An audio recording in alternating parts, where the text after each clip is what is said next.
ये गीता के वचन सुनने मात्र से आपके कान पावन होते। गीता का एकाध पाठ करने से हजारों कपिला गौ दान करने का फल होता है। गीता का एकाध श्लोक का पाठ करने से भी कई तीर्थ करने का फल होता है। गीता की बड़ी भारी महिमा है। एक छोटा सा पहले अध्याय का महात्मा सुना देता हूं। भगवान श्री विष्णु क्षीर सागर में लेटे थे और लक्ष्मी जी ने चरण चंपी करते हुए पूछा कि जो दिन रात लेटा रहता है उसको तो लोग आलसी बोलते हैं, उसका यश, पौरुष, प्रसिद्धि, सामर्थ्य सब नष्ट होता है, और आप जब तभी लेटे रहते हो तो आपको तो संकल्प मात्र से सृष्टि करने का सामर्थ्य प्राप्त है। प्रभु, ये मुझे समझ में नहीं आता। तब भगवान नारायण कहते हैं कि हे लक्ष्मी, मैं लेटा रहता हूं आलसी होकर, तमस नींद नहीं लेता हूं, लेकिन युग युग में जो गीता का ज्ञान कहता हूं, उस ज्ञान का फल जो आत्मा है, उस गीता के ज्ञान में आत्म विश्रांति में लेटा रहता हूं। लक्ष्मी जी ने पूछा कि इस गीता के ज्ञान से और किसी का भला हुआ है? बोले कई जीवों का भला हुआ है, हो रहा है, होता रहेगा। जो इस गीता के ज्ञान को सुनेगा, मनन करेगा, वो हमारी नाई प्रसिद्ध और पूजनीय हो जाएगा। हम आप देखते हैं जिन्होंने भी गीता का ज्ञान सुना है, मनन किया है, उनके चित्त में प्रसाद प्रगटा है, उनके दुख कम हुए हैं, निवृत्त हुए हैं और वे मुक्त आत्मा हुए हैं। चाहे फिर नानक के नाम से उनको लोग जाने, चाहे आद्य शंकराचार्य के नाम से जाने। गीता में जो ब्रह्म ज्ञान है उसका जिसने भी अवलंबन लिया है, चाहे किसी बेख का हो, किसी मत पंथ संप्रदाय का हो, जिसने गीता का ज्ञान सुना है उसका कल्याण हुआ है, हुआ है, हुआ है, हो रहा है और होता रहेगा। आप अभी महायज्ञ कर रहे, घर से आए, चलकर पहुंचे, कर्म योग हो गया, श्रद्धा से बैठे हैं, भक्ति योग हो रहा है, सुन रहे हैं, ज्ञान योग हो रहा है। तद उपरांत गीता के श्रवण का फल आप सुनिए। लक्ष्मी कहती है, नारायण, मनुष्य लोक में मनुष्य गीता का पाठ करे तो उन्हें भी लाभ होता है कि लक्ष्मी, बहुतों को लाभ हुआ है, हो रहा है, होता रहेगा। प्रभु, उस विषय में कोई घटित घटना हो तो? भगवान नारायण लक्ष्मी जी को सुनाते हैं। वही संकल्प मां पार्वती के हृदय में होता है।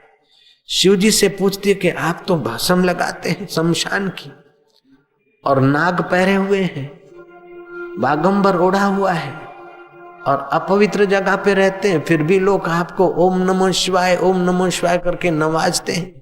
सुख समृद्धि और पाप नाश होते हैं, अंत में वे शिवलोक को पाते हैं। तो आपके पास ऐसी क्या चीज है? दिखता तो कुछ नहीं सिवाय भभूत और मुंडों की माला और नाग, फिर भी आपके उपासकों को इतना ऐश्वर्य कैसे मिलता है? इसके पीछे क्या रहस्य है?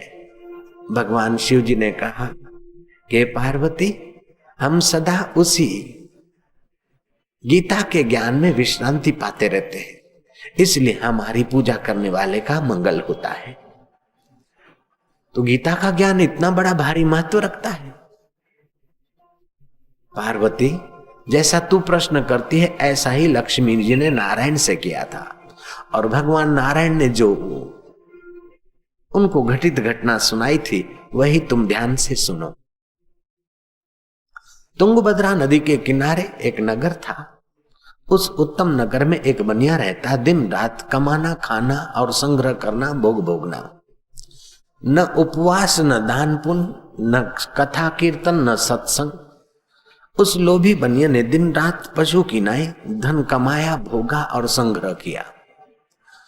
मनुष्य देह मिला था, लेकिन पेट भरने में ही जिंदगी उसने बर्बाद कर दी। उस अभागे ने कभी गीता का ज्ञान सुना नहीं। मरने पर उसको यमराज के न्याय के अनुसार उसी नगर में बैल का शरीर मिला। वह बैल किसी भिखमंगे ने खरीदा। भिखमंगा उस बैल पर बैठकर गांव गांव भीख मांगता, कहीं से चना तो कहीं से मूंग, कहीं से मटर तो कहीं से चावल, कहीं से आलू तो कहीं से प्याज, कहीं से आटा तो कहीं से कुछ। 2-5 दिन गांव की भीख एकत्रित करके वो अपने कुटुंब में आता और अपना गुजारा करता।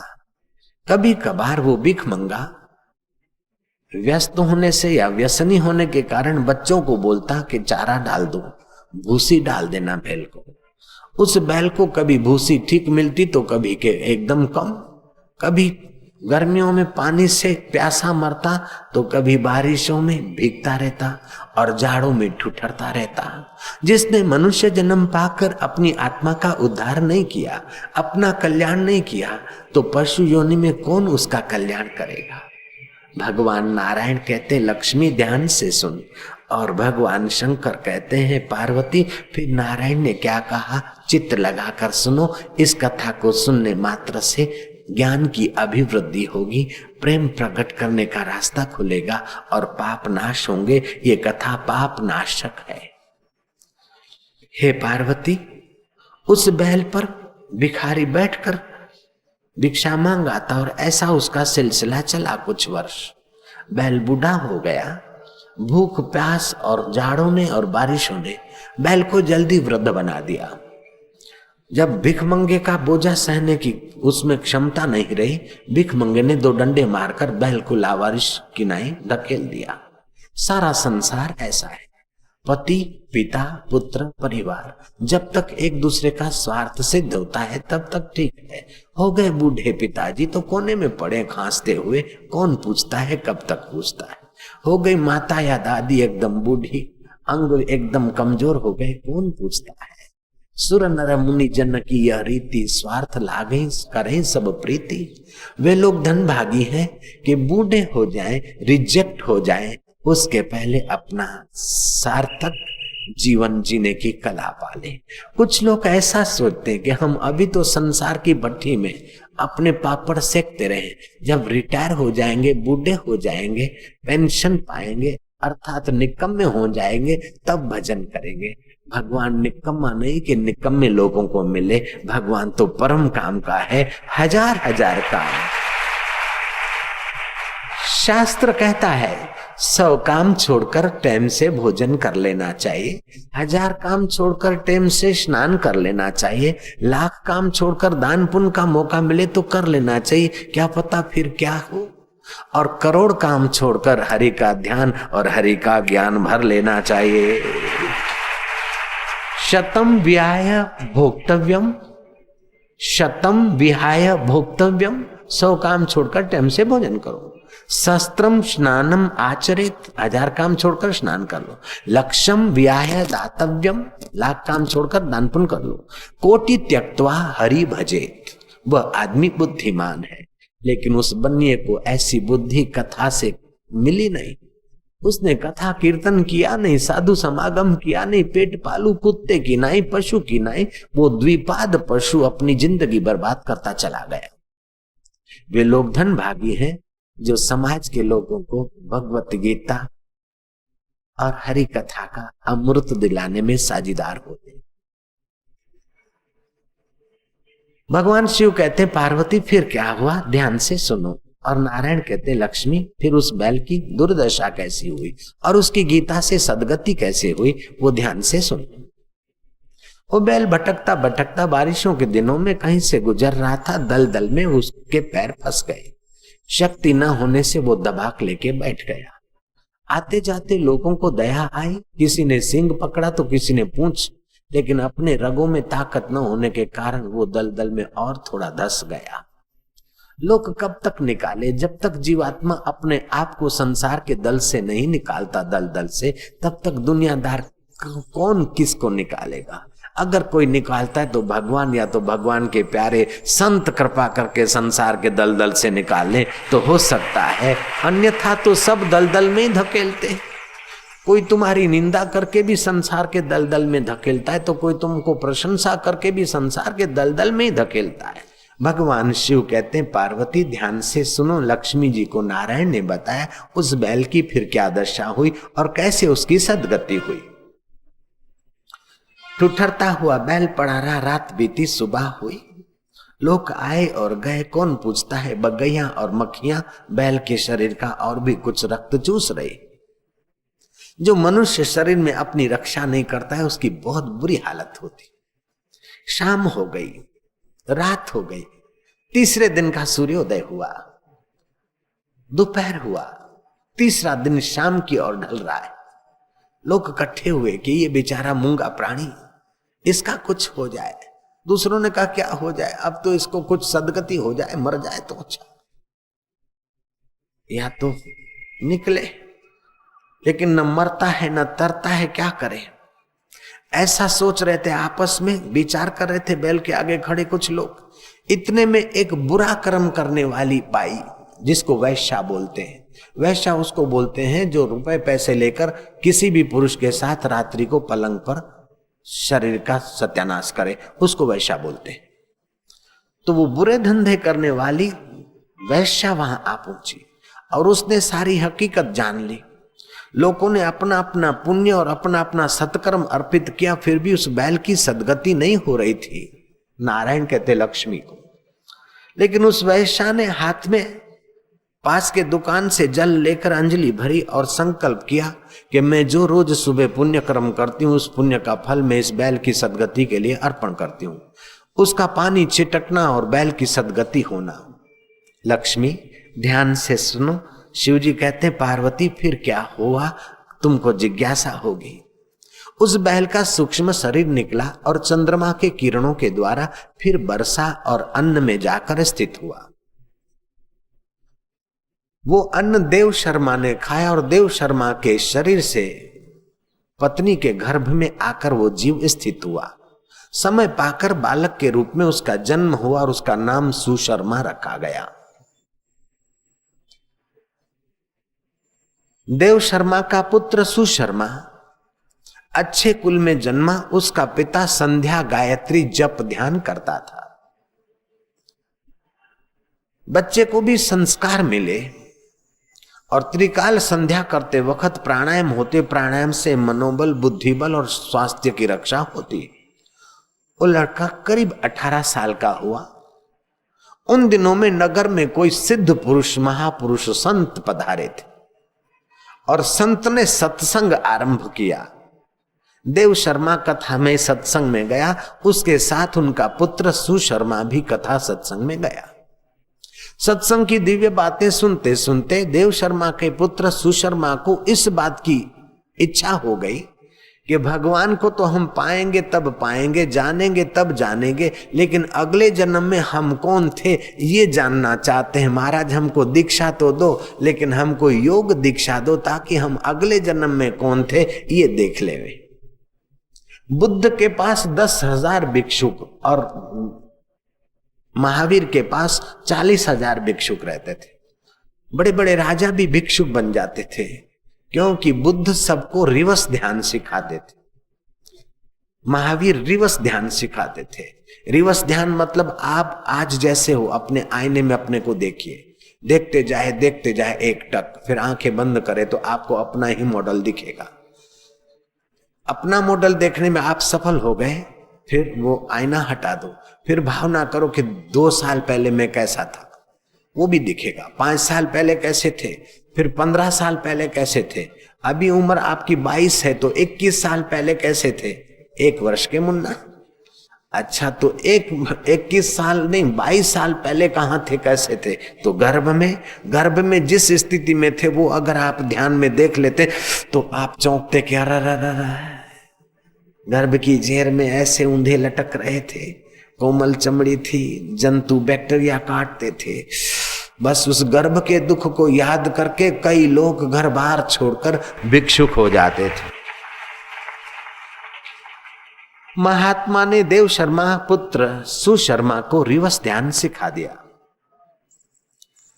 और उसने लौटने का ध्यान करते करते अपना अगला जन्म देखा कि मैं बैल था और मेरी ये दुर्गति थी, और दुर्गति से बचाने वाली उस बाई को भी ध्यान के द्वारा उसने खोज निकाला। देव शर्मा का पुत्र सुशर्मा उस वैश्या के द्वार पे पहुंचा जिसने अगले जन्म में मदद की थी। वैश्या का दरवाजा खटखटा। वैश्या अब सौंदर्य ढाल चुकी थी।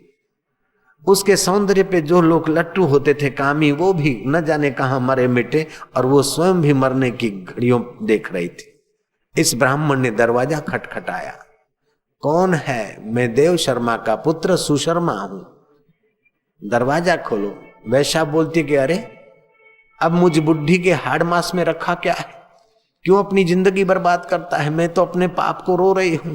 जवानी में दीवानी होकर पाप करती थी, लेकिन अब उसका फल भोग रही हूं, अब पश्चाताप की आग में तप रही हूं।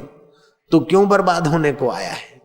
तब सुशर्मा कहता कि माता जी, मैं तुम्हारा दर्शन करना चाहता हूं, मेरे मन में तुम्हारे प्रति दूसरा कोई गंदा भाव नहीं है, मैं तुमसे ज्ञान लेने आया हूं। माई ने दरवाजा खोला। देव शर्मा का पुत्र सुशर्मा पूछता है कि तुमने ऐसा कौन सा पुण्य किया? बोले मैं और पुण्य, मैं अभागिन।